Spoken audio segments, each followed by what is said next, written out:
નમસ્તે મિત્રો, સ્વાગત છે તમારું મારા આજના નવા વિડીયોમાં. મિત્રો, શિયાળાની સિઝન ચાલુ થઈ ગઈ છે અને સરસ એવી ગુલાબી ઠંડી પડવા લાગી છે. તો બજારમાં સરસ એવા ગાજર અને લીલા લીલા શાક મળી રહ્યા છે. તો આપણે આજે ગાજર અને લીલી ડુંગળીનું સરસ એવું શાક બનાવીશું. મિત્રો, ગાજરનો હલવો તો આપણે બનાવીએ જ છીએ, પણ આજે આપણે ગાજર અને લીલી ડુંગળીનું શાક શિયાળામાં જ આપણને આ બધું મળે છે, તો આપણે એનો ફાયદો ઉઠાવીશું. તો મિત્રો, વઘારવાની શરૂઆત કરીશું. મિત્રો, આપણે ગેસ ઉપર વાસણ મૂકી દઈશું વઘારવા માટે. અને વાસણમાં સૌ પહેલાં તો આપણે રાઈ એડ કરી દઈશું. અને રાઈ આપણી થોડી તળે એટલે આપણે એમાં તેલ એડ કરી દઈશું.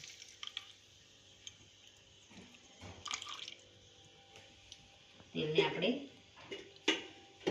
રાઈ સાથે ગરમ થવા દઈશું. ત્યારબાદ આપણે એમાં થોડી હિંગ એડ કરીશું. હવે આપણે આમાં હિંગ એડ કરી દઈશું અને 3 થી 4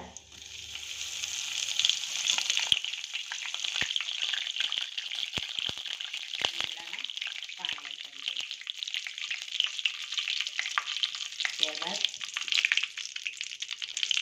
આદુ, મરચાં અને લસણને આપણે ઝીણા સમારીને લીધા છે, એને આપણે આમાં એડ કરી દઈશું.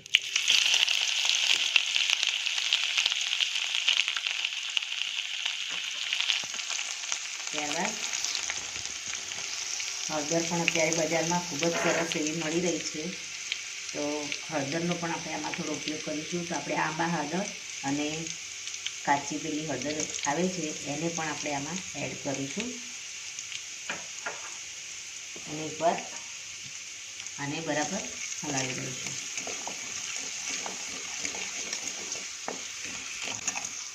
મિત્રો, લસણ ને મરચાં, હળદર આપણે એડ કરી દીધી છે. હવે આપણે આમાં શાકના ભાગનું મીઠું એડ કરી દઈશું.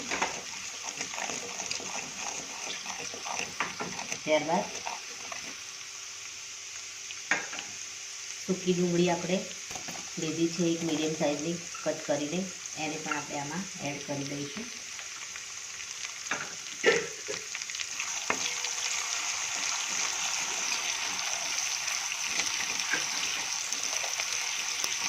ડુંગળી આપણી થોડી સોફ્ટ થાય ત્યારબાદ આપણે લીલી ડુંગળીને પણ એડ કરી દઈશું. આમાં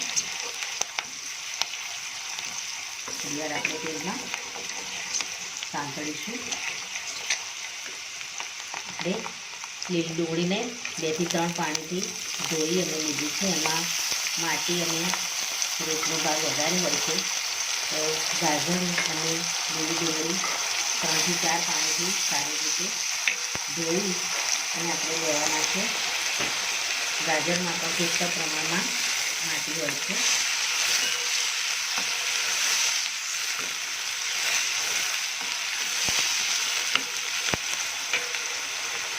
હવે આપણે આમાં 250 ગ્રામ જેટલા આપણે ગાજર લીધા છે અને આપણે આમાં એડ કરી દઈશું.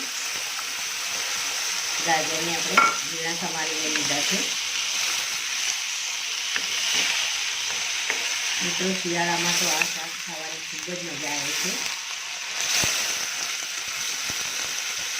અમે તો શિયાળો આવે એટલે અમારા ઘરમાં આ શાક બનાવીએ છીએ.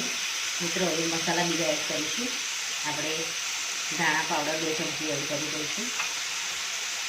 આપણે હળદર એડ કરી દઈશું. જીરું અને મરી આપણે કચરા વાટીને લીધા છે, એને આપણે આમાં એડ કરી દઈશું. ત્યારબાદ આપણે મીડિયમ તીખું મરચું એડ કરીશું.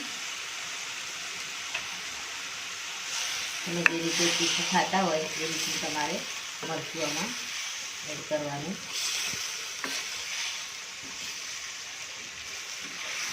આપણે શાકને બરાબર બનાવી દઈશું. કલર માટે આપણે કાશ્મીરી મરચું એડ કરીશું.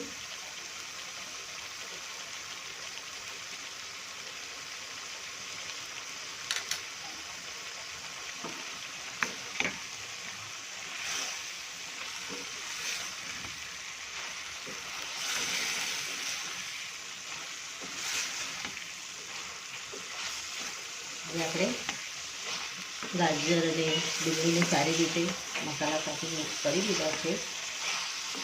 હવે આમાં ઢાંકી અને આપણે 5 મિનિટ સુધી અમે વરાળે થવા દઈશું. ત્યારબાદ જરૂર પડે આપણે આમાં પાણી એડ કરીશું. તો આપણે 5 મિનિટ માટે શાકને વરાળે થવા માટે મૂક્યું હતું. આપણે હવે શાકને ચેક કરી લઈએ.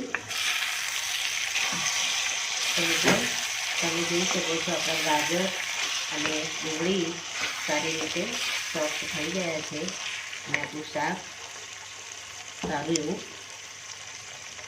ગાજર એકદમ સરસ રીતે ચડી ગયા છે. હજુ તમારે આને 2-3 મિનિટ માટે વરાળે મૂકવું હોય તો તમે એને મૂકી શકો છો. આપણી શાક એકદમ સરસ રેડી થઈ ગયું છે. ઉપર આપણે મસાલા એડ કરીશું. ગરમ મસાલો, તમારે આમાં પાણી એડ કરવું હોય તો તમે એમાં પાણી એડ કરી શકો છો. આપણે ગરમ મસાલો એડ કરીશું અને કિચન કિંગ મસાલો એડ કરીશું. ઉપર આપણે ધાણા એડ કરીશું અને એક અડધા લીંબુનો આપણે રસ આમાં એડ કરી દઈશું. ગાજર થોડા ગળ્યા હોય છે, જો કોઈનું ગળ્યું ના ભાવતું હોય તો એને બેલેન્સ કરવા માટે આપણે થોડું લીંબુ આમાં એડ કરીશું. એકદમ સરસ એવું મસાલેદાર ગાજર અને લીલી ડુંગળીનું શાક રેડી થઈ ગયું છે. અને આપણે સર્વ કરી દઈશું. તો મિત્રો, રેડી છે આપણું શિયાળામાં ખવાય એવું ગાજર અને લીલી ડુંગળીનું શાક. એને આપણે થોડી કોથમીર અને લીલી ડુંગળીના પાન એડ કરી અને એને સર્વ કરીશું આપણે. તો મિત્રો, આ સાથે મારો આ વિડીયો અહીંયા પૂરો થાય છે. જો મારો આ વિડીયો તમને ગમ્યો હોય તો લાઈક કરજો, શેર કરજો અને તમારી ચેનલ દેશી સ્પૂનને સબસ્ક્રાઈબ જરૂરથી કરજો. અને કમેન્ટમાં જરૂરથી લખજો કે મારું આ ગાજર અને લીલી ડુંગળીની શાકની રેસીપી તમને કેવી લાગી. તમે પણ ઘરે જરૂરથી બનાવજો, બહુ સરસ લાગે છે. ફરી મળીશું એક નવા જ વિડીયો સાથે. ત્યાં સુધી આવજો મિત્રો. Thank you.